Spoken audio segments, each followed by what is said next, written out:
Okay, welcome everyone. Tonight is Parshat Lecha. We begin the next three parshas about Avraham. These are the three important parshas that Avraham appears. And in Fruits of the Orchard, in Lech Lecha, there's 5 or 6 different articles. I've taken a little bit from almost all of them and tried to weave them together into like a picture of Avram Avinu. So first of all, in the Midrash, there's a discussion when or how old was Avraham when he, as it were, discovered God, meaning that he understood there was but one spirit, one divine power in the world. And remember, at that time, the whole world was idol worship. There was no concept of monotheism. There was no concept, certainly, of an invisible God that is everywhere. There were all kinds of competition between the various gods, and they needed to be placated. So Avram's discovery and paving the way for monotheism certainly makes him, in my eyes, the most important and influential person in the history of the world. And in fact, you should all bless me. I'm working on one of the many projects is a book with this premise, trying to show how exactly Avraham is the most influential human being to ever have lived. So the Midrash, there's a number of different opinions. One, he was 3 years old, and he was already able to perceive. Others, he was considerably older. And one of the Midrashim is Avram kind of looks at the chaos in the world and kind of just a cry comes out for him. Who is the master of the capital? Like, is anyone in charge here? It's like he looks at the world and it's confusing. Now, according to tradition, Avram was 48 years old at the time of the Tower of Babel. And there was a tremendous upheaval and dispersion of people and mixing up of languages. It was a very, very confusing time. This was already in last week's Parsha. Parsha Noach was about the Tower of Babel. So he cries out, who is the master of the capital? Who's in charge here? And the Midrash says that God appeared a love, and I'll explain the importance of that pronunciation of a love, and said, I am the master of the capital. In other words, I am God.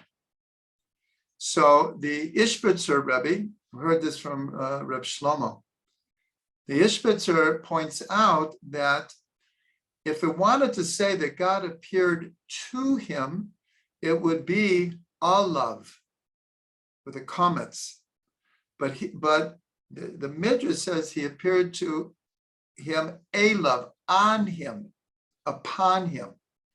So the Ishbitzer points out, and Reb Shlomo explained a great deal, that what God was saying, what the Midrash was saying is, if you have come to understand that there's only one God in the world, a love, it's on you to spread that teaching, that understanding, that realization.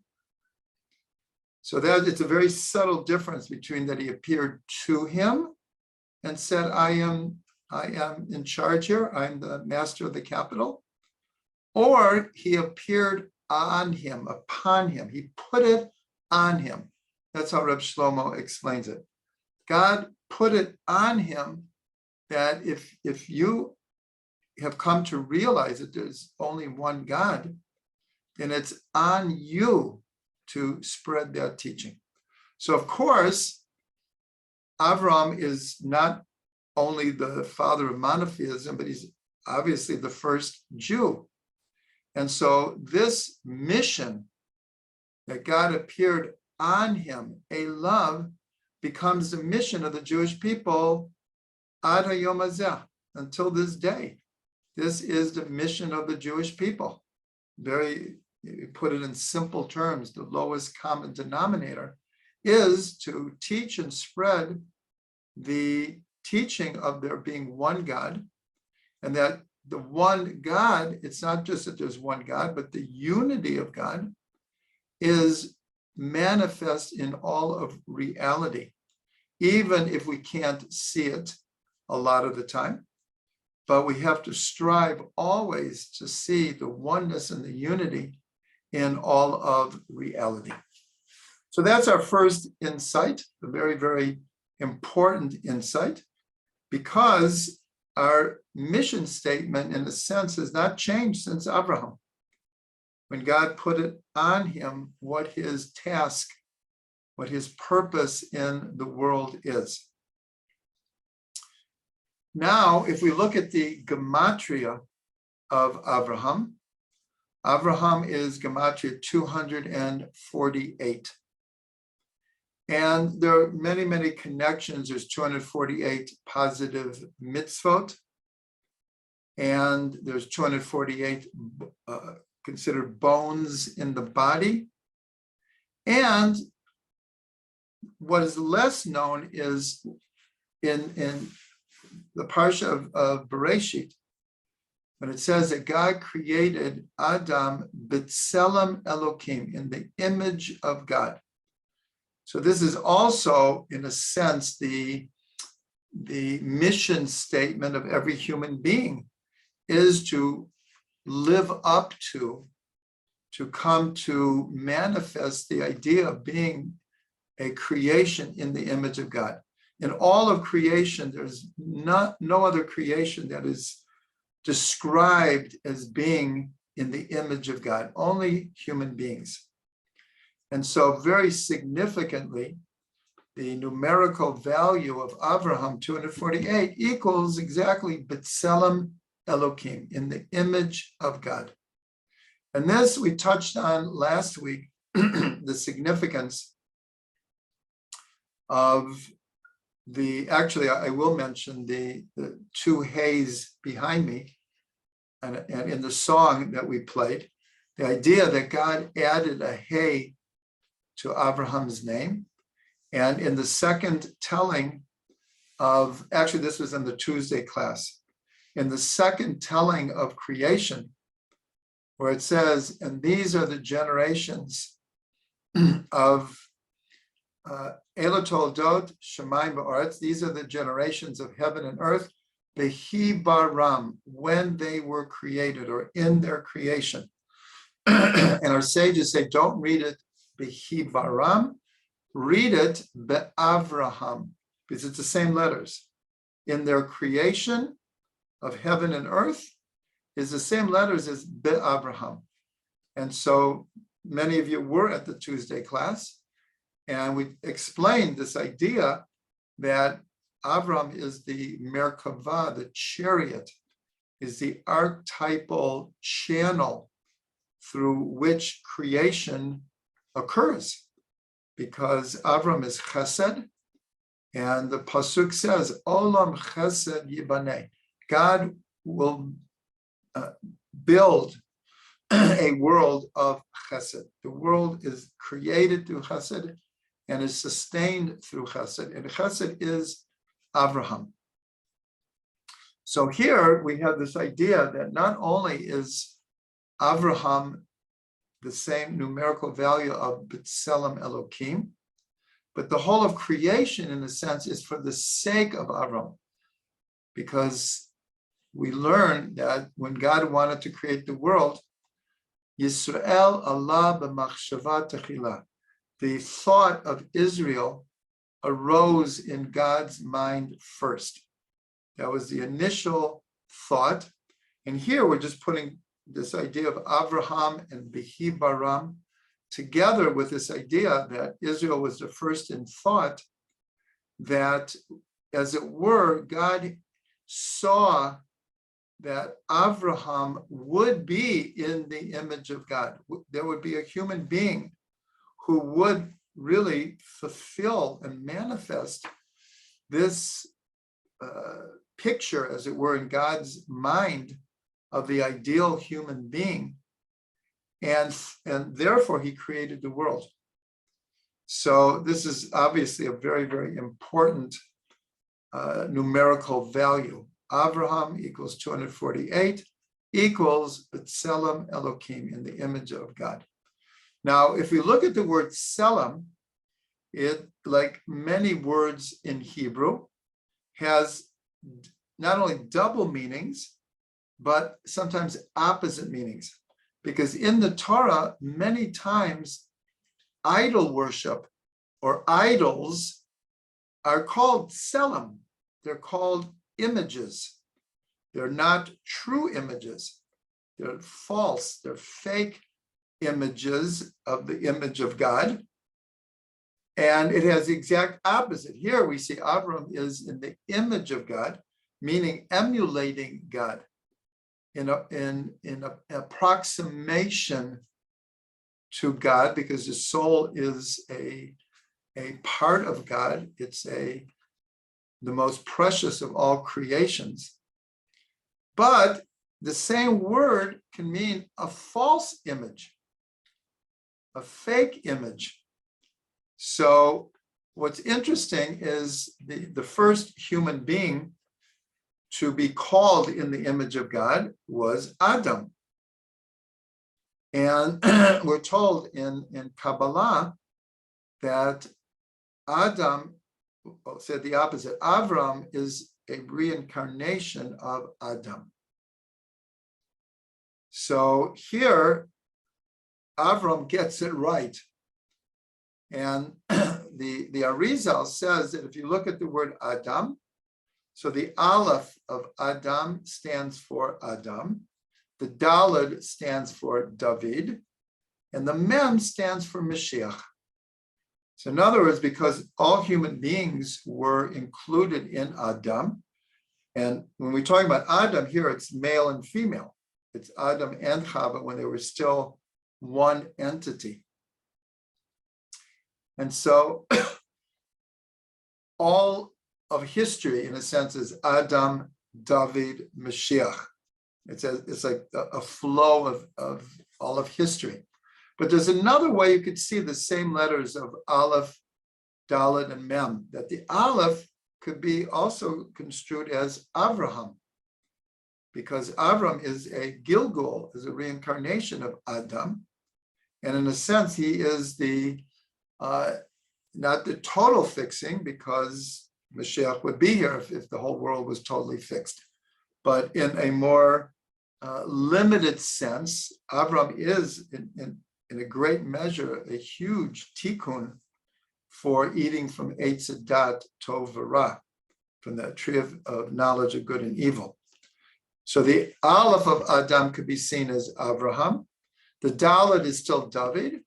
And the Mem can also be seen as Moshe, because we're told that Moshe will reincarnate into Mashiach.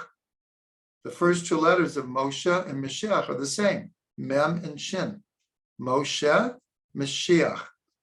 So, and we also have the saying about Moshe, Hu HaGoel HaRishon, Hu HaGoel HaAcharon. He is the first Redeemer, and he will be the last Redeemer.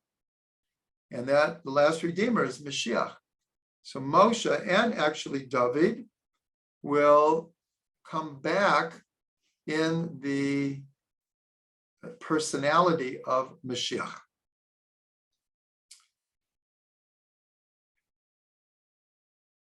Okay, so these are two ideas that we're starting with.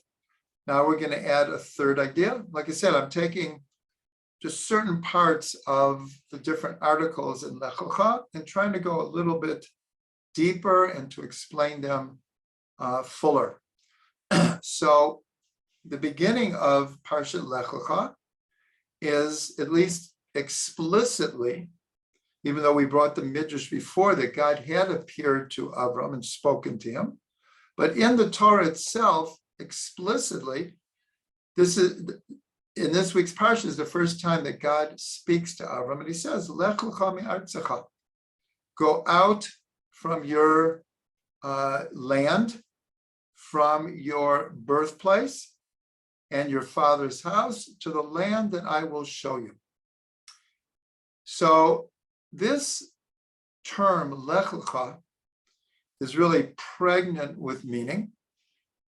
It has a double meaning because Lech, Lecha are the same letters.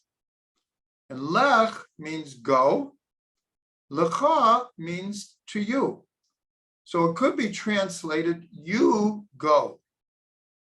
But that's not how it's really understood. It's understood much deeper than that. Not you go, but go deep inside yourself. In other words, you have two journeys here.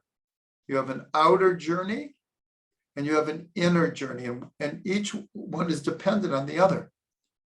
The outer journey is dependent on the inner journey, and the inner journey is really dependent on the outer journey because he's coming to Eretz Yisrael, the land of Israel. So since Avram is an archetypal figure, so everything that appears in the Torah about Abraham and all the other patriarchs and matriarchs and the tribes, all the figures in the Torah are archetypal, and therefore the messages are for each and every one of us. So this command, Lech Lecha, go to yourself, is upon each person.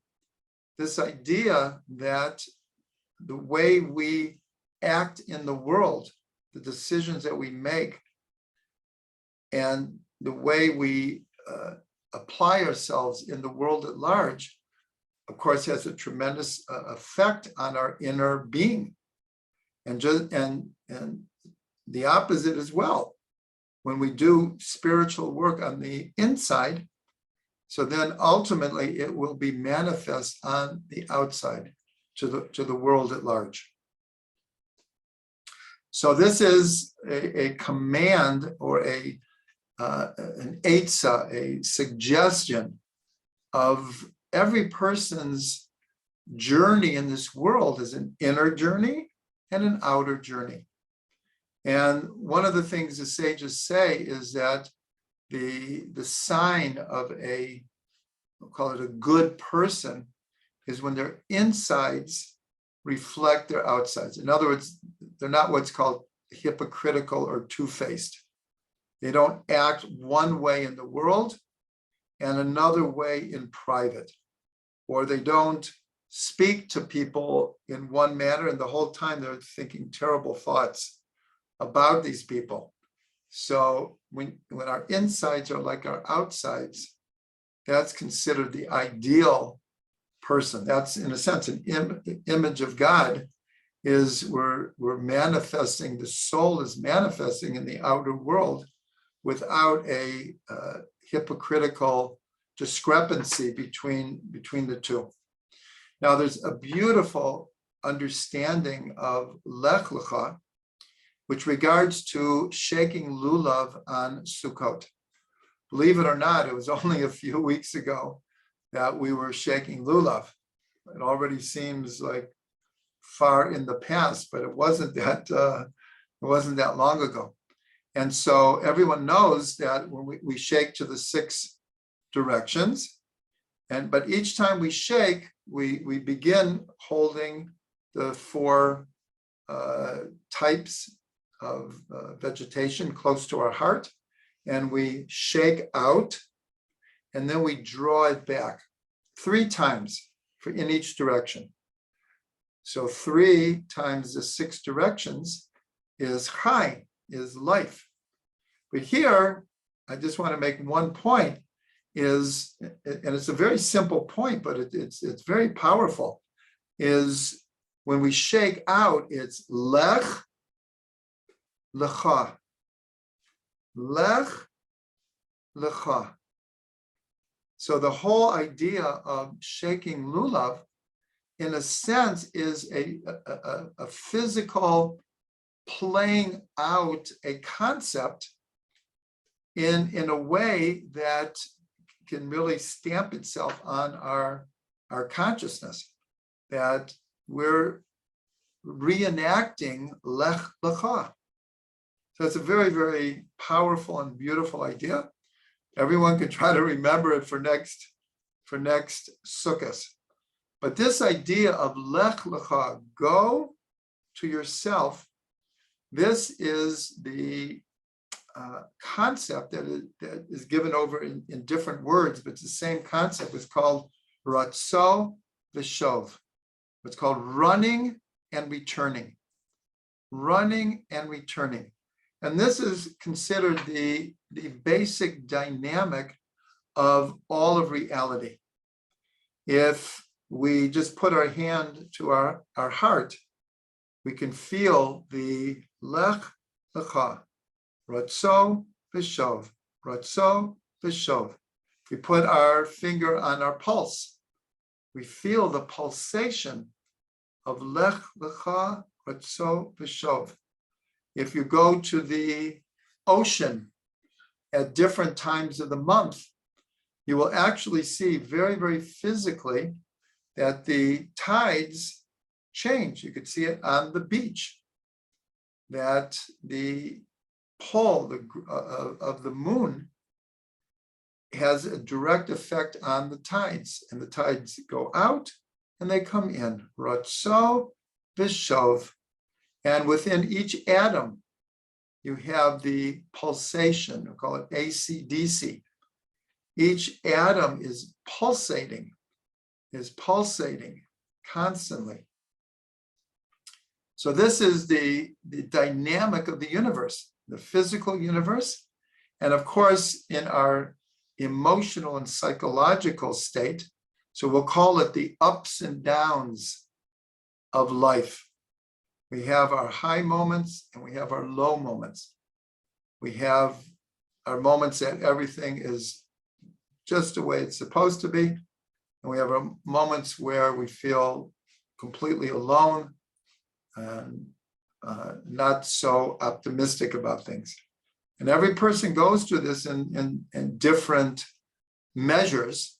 Some people it's extreme, and other people it's more mild, but everyone experiences this in different ways. This is called the dynamic of run and return, Ratzo V'Shov. And a beautiful and amazing gematria is the numerical value of Ratzo V'Shov equals exactly Torah. Torah is the dynamic of the universe, just like it says that God looked into the Torah and created the world. The Torah is also, in a sense, pulsating. It's alive. It's called Eitz Chaim. It's called the tree of life. And life is always changing and growing. And the cells and the atoms and the DNA, everything is pulsating to this dynamic called Ratzo V'Shov. And here we see it in Lech Lecha. Okay, the next idea, which I think is very, very important, is the idea that the sages say, Ma'aseh Avot Siman Labanim. The actions of the fathers are a sign to the children. But here we mean more than the fathers. Here are the patriarchs, but of course it includes the matriarchs, and it includes the archetypal figures in the Torah, the 12 tribes, and other people that appear in the Torah, in the Bible, archetypal figures. So there's different ways to understand the actions of the fathers are a sign for the children.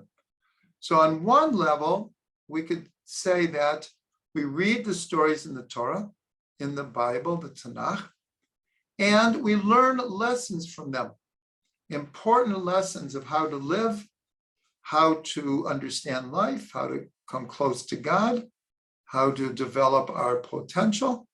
And we learn from the actions of these figures. On a deeper level, we say that the actions of these archetypal figures, so they stamp reality into the future. In other words, their actions have repercussions for generations or for all of history. Now, we could see this, everyone in our own lives, where we'll just say the deeds of our parents are a sign for us. In other words, depending on what our parents do, how they raised us, what their belief system is, what they taught us, good things they did, maybe mistakes that they made, we know has a direct effect on who we are, especially in our DNA. The DNA of the parents are a sign to the children because we have the DNA code. And so here we're talking about the archetypal figures in the Torah where their actions affect all of reality. Now, one of the classic examples that is brought is in this week's Parsha. So as soon as Avram and Sarah come to Israel, almost immediately there's a famine. And Avram and Sarah go down to Egypt because of a famine. And there, Pharaoh takes Sarah, and it says in the Torah that God afflicted the house of Pharaoh. And then he understood that Sarah is not Avram's sister, but his wife. And he calls Abraham in and tells him to leave. He gives him great wealth. And Avram and Sarah return to Israel. That's the story in this week's Parsha. So it's not hard to see that this is a perfect example of Ma'aseh Avot Siman Labanim. What happened to Avram and Sarah gets replayed when, at the time of Yaakov, there is a famine, and he sends his children down to try to get food in Egypt. And there, of course, is the whole story with Yosef. But here we see, because of a famine, Yaakov goes down to Egypt. Pharaoh takes the Jewish people. And here it's not just, for a day or two. We end up being slaves for many years. And then after the plagues, just like God afflicted Pharaoh's house at the time of Avram and Sarah, here are the 10 plagues. And then Pharaoh calls in Moshe and says, leave. And we took a good part of the wealth of Egypt with us, and we went back to Israel. So it's the same story is played out, but now on a national level. So Kabbalah takes it one more step and actually makes it more personal to each and every person, that the idea of going down to Egypt and being enslaved in Egypt and then leaving Egypt, and here we didn't mention the first time, receiving the Torah, and after wandering for 40 years, we make it to Eretz Yisrael. And so it's explained in Kabbalah and Hasidut that this is the story of every soul. Every soul goes down into a physical body. And the physical body, in a sense, enslaves the soul until the soul can learn by turning to God and ultimately receiving the Torah, can learn to free themselves from the tyranny of our lower nature. And the 40 years in the desert is every person's journey through life. And then entering the land of Israel is, in a sense, when the soul returns to its holy abode above. So here we see on many, many different levels this idea of this, the actions of the fathers are assigned for their children. We see that the stories in the Torah, they're not one-time stories that happened to individual people a long time ago. That is true, but that is, in a sense, a very narrow or superficial way to look at the stories in the Torah. The stories in the Torah are archetypal, and they repeat themselves in every person, in every generation, and throughout all of history. So this is a very, very important idea. So the Baal Shem Tov explained on a very Kabbalistic level. He explains what does it mean on a deeper level when God says to Avram, go to yourself from your land. There are three different exits here. Like exit your land, go away from your birthplace, and go away from your father's house to the land that I will show you.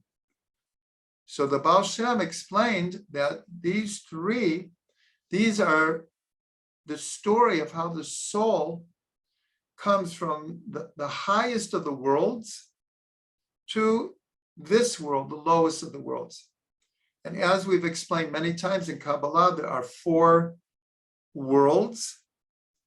The highest world, and there's actually a fifth world, but that one we're not going into right now. But the classic four worlds are Olam Atzilut, the world of emanation, the world of creation, Olam HaBriya. The next one in descending order is Olam HaYetzirah, the world of formation, and this world, which is called the world of action, Olam HaAsiyah. So the Baal Shem Tov explained like this: when it says, go from your land, so that is where the soul is in the world of Atzilut. Going from the land is going from the world of Atzilut to the world of Bria. Go out from your birthplace. That is go out, or the descent of the soul into this world. Go out from the Olam HaBriya, the world of creation, to the world of Yetzirah, and leave your father's house is leaving the world of Yetzirah and coming into this world, Olam HaAsiyah. So here, the Baal Shem Tov took this Kabbalistic idea of four worlds and explains that not only is God telling Avram to literally go out from your land and your birthplace and your father's house, but it's also an explanation of what happens to every soul, how it goes from the highest heavenly abode, how it gets down to this world. It leaves, in other words, different levels of spirituality and takes on more and more physicality until it gets into this world. And then, of course, the idea is, once you're in the world, is for the soul to work with the body to lift up physicality, and in a sense, go back up the ladder, is to lift up the physical world to the highest level, and also to make an abode for God in this world. In other words, to make the physical world a spiritual dwelling place where God can dwell with us. So this is a very, very beautiful idea. One more idea is, this is not in Fruits of the Orchard, but it's brought by the Slonomer Rabbi in the Tivat Shalom, where he takes the word areka, the last word of the verse, where it says, go to the land I will show you. Areka is I will show you. And he explains that usually the last letter in this word is a chaf. Usually the letter chaf has a numerical value of 20. But sometimes when it's a final letter, each one of the final letters also has another value that can be used. And so chaf as a final letter can be seen to equal 500. So the Tivat Shalom says the word areka equals Shabbat. If you count the chaf as 20, as 500, areka will equal 702, equals Shabbat. And so the Tivat Shalom is saying, in a sense, when God says, go to the land that I will show you, go to Eretz Yisrael. So Eretz Yisrael is, in a sense, is the symbolic Garden of Eden. And usually we don't feel this except on Shabbos. On Shabbos, it's like returning to the garden. And I bless everyone to be able to spend Shabbos in Eretz Yisrael. For those of you who have, I know you know what I'm talking about. That there is, Shabbos is beautiful anywhere. But Shabbos in Eretz Yisrael, it's something else. It is definitely something else. So this is a beautiful teaching from the Netivat Shalom, that the word areka, I will show you, the land I will show you, equals Shabbat. Okay, now our next idea is also a very, very important idea, is we know that the Jewish people are called Jews, and this is after Yehudim, after the tribe of Yehuda. The first time that the word Jew is mentioned in the Tanakh, in the Bible, is by Mordechai. This is already the story of Esther. This is approximately 400 before the Common Era. So that's the first time that the word Jew appears. Mordechai is called Mordechai HaYehudi, because at that point, most of the people who were in Bavel were from the tribe of Yehuda, not exclusively, but because the 10 tribes had already been exiled a few hundred years before that. And most of the people who were in Bavel were from Binyamin and from Yehuda. Of course, there were Kohanim and Levim, and there were all the other tribes also who were in the southern kingdom and weren't taken into exile. But the main ones were from Yehuda. But before that, we were called Hebrews. And the first person who's called a Hebrew is Avraham. Avraham HaIvri. Avraham the Hebrew. And so for approximately 1,300 years, we were referred to as Hebrews, not Jews. So what's the significance that Avraham is called HaIvri? How did he get the name HaIvri? So there are a number of different ideas given. One is that in a very, very simple manner, in the ancient world, remember, Avram is born in Ur-Kasdim. Ur-Kasdim is modern Iraq.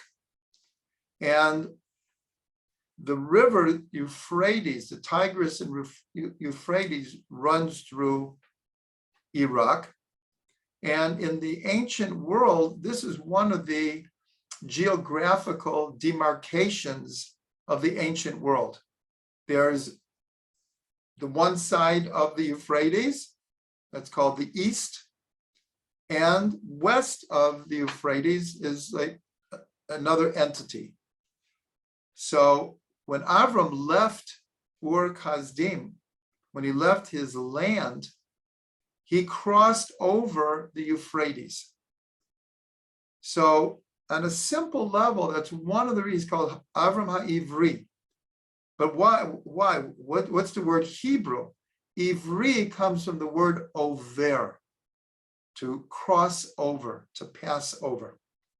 So literally, it's Avram HaIvri. The Hebrew means it's Avram who passed over, who crossed over.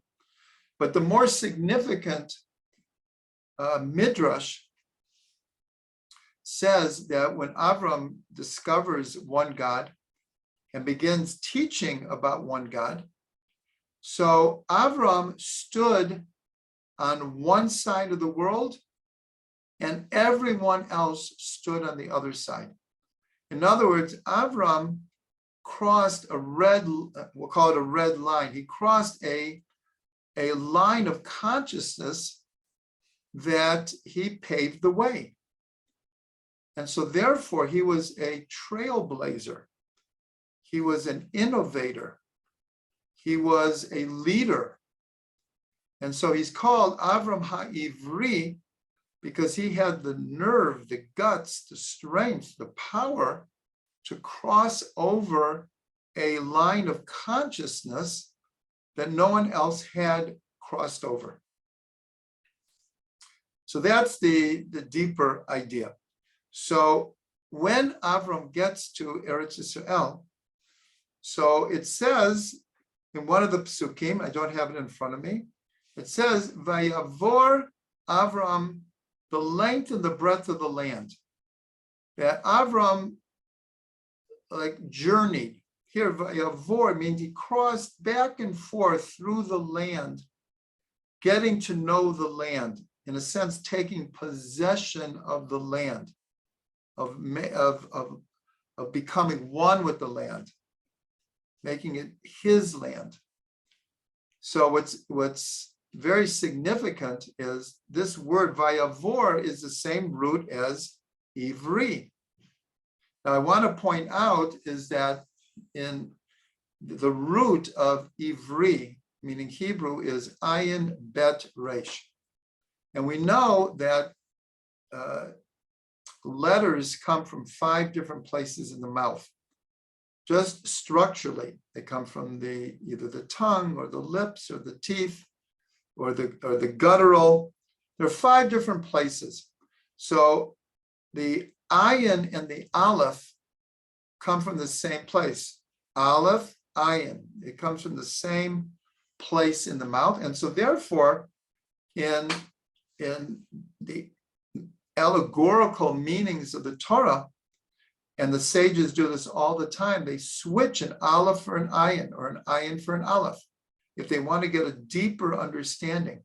So what's interesting is that the first 3 letters of Avraham's name or Avram's name is Aleph Bet Resh, and the 3 letters of the root of being a Hebrew or the one who crosses over, Over, is Ayin Bet Resh. The 2 last letters are exactly the same. The first letter is interchangeable.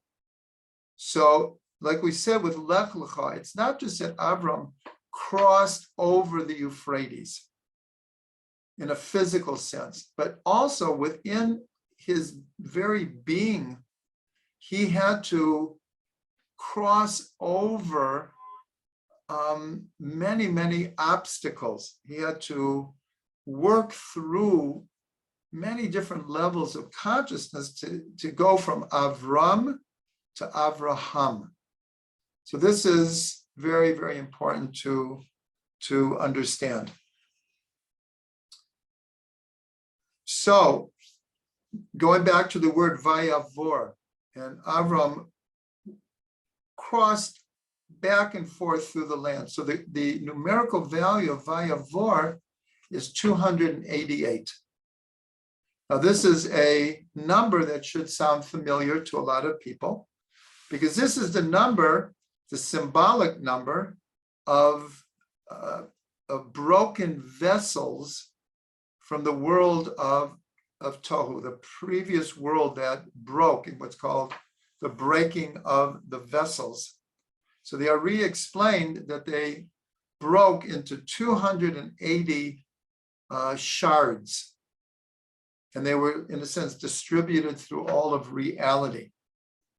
And so here we see that Avram, he perceives that in Eretz Yisrael, there is the opportunity to gather up, redeem, and elevate these sparks of fallen reality from a previous world. So this is a very, very deep understanding of not only Eretz Yisrael, but Abraham's mission in the world. That along with teaching the concept of one God, that's how we really started the class, but along with this comes the complementary mission of fixing the world. Like we say in the Aleinu, we end every prayer in Judaism with the Aleinu prayer, where we say, L'takein olam b'malchut shakai, to rectify the world in the kingdom of God.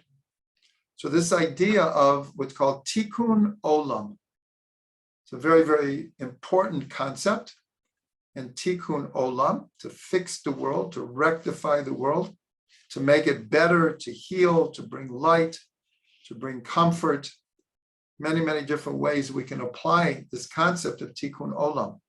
But here we see Avram going back and forth through Eretz Yisrael, and in a sense, trying to start the process of fixing the world.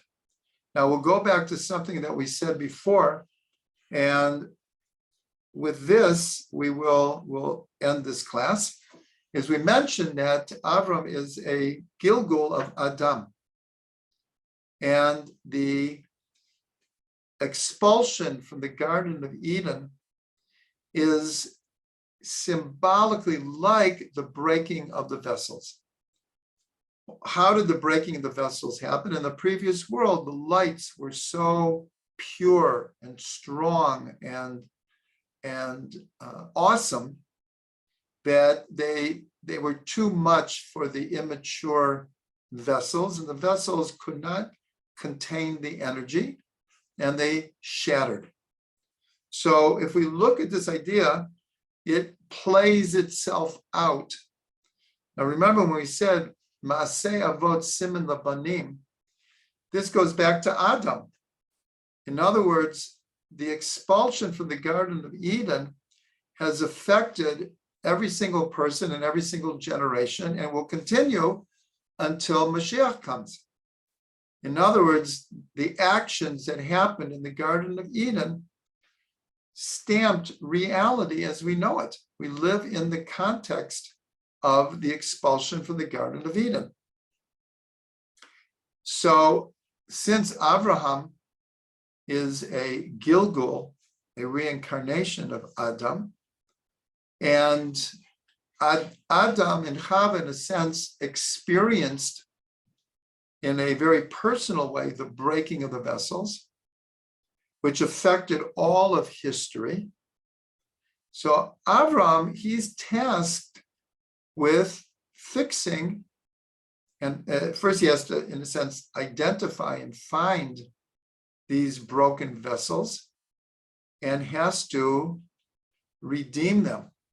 And the Arizal explains that most of these broken vessels ended up in Egypt.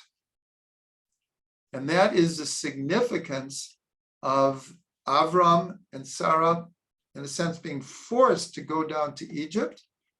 And then the Jewish people were brought down to Egypt.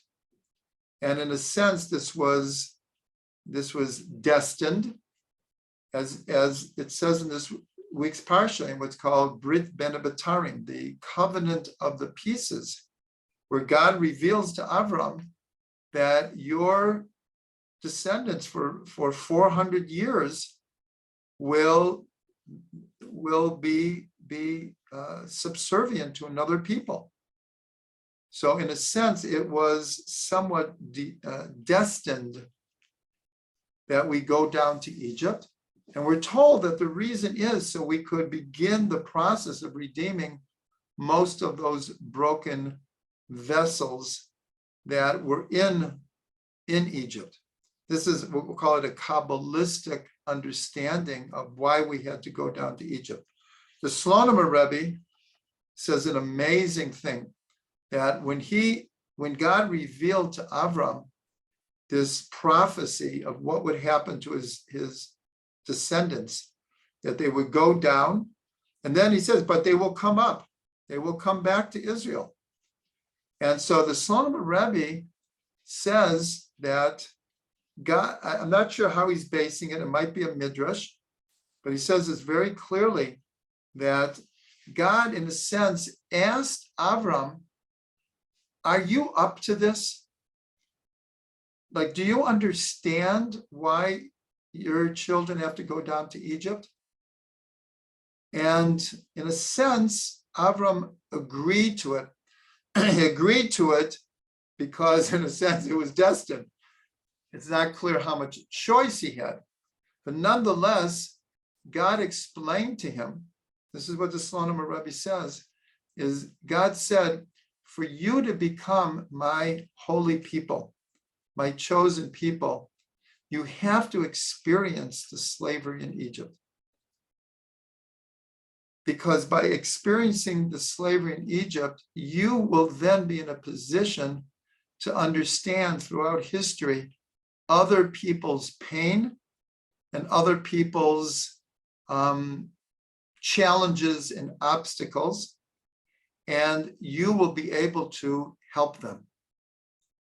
But you need to experience this yourself. So that's a very, very, very deep understanding of the whole story of going down to Egypt. So here we've mentioned that going down to Egypt is, in a sense, the destiny of every soul that comes down into a body, is we leave our heavenly abode. And like we said, we leave our land, we leave our birthplace. The soul's birthplace, in a sense, is above. And we leave our Father's house, and we go to the land that God has shown us. God is showing us that ultimately for reasons that only God knows, that every soul needs to come down into a physical body, that it's ultimately a good thing for the soul, even though, it's like in the morning, you're in a warm, cuddly bed, and it's like, I'll just stay here all day. Who wants to leave the cuddly bed? But that's not what we're doing in this world. We know eventually we're going to have to get up. So in a sense, God is saying to the soul, I know that you like it up here. I know that it feels like home, but you have to trust me. There's something precious that you have to learn by going down into a body and the idea of tikkun olam. In other words, each person, every soul in the body is a level of tikkun olam, of fixing our world. Then there's the bigger picture of fixing the whole world. And this is what Abraham is tasked with. And as we said right at the beginning, to this day, this is still our mission statement. Abraham paved the way. He was not just the first Jew, but in a sense, he's paving the way for all of humanity to come to an understanding of one God, to understand the unity and the oneness of soul and body, spiritual and physical. And ultimately, this will lead us to Mashiach. So we'll end with a blessing that we should all experience in our lives, in this world, Mashiach coming, and the culmination of everything that Avram taught us and everything that he tried to pave the way for us in the world. And we'll get an opportunity to actually experience the culmination of history with the coming of Mashiach. Bimhera b'yameinu. They are, oh no, stop.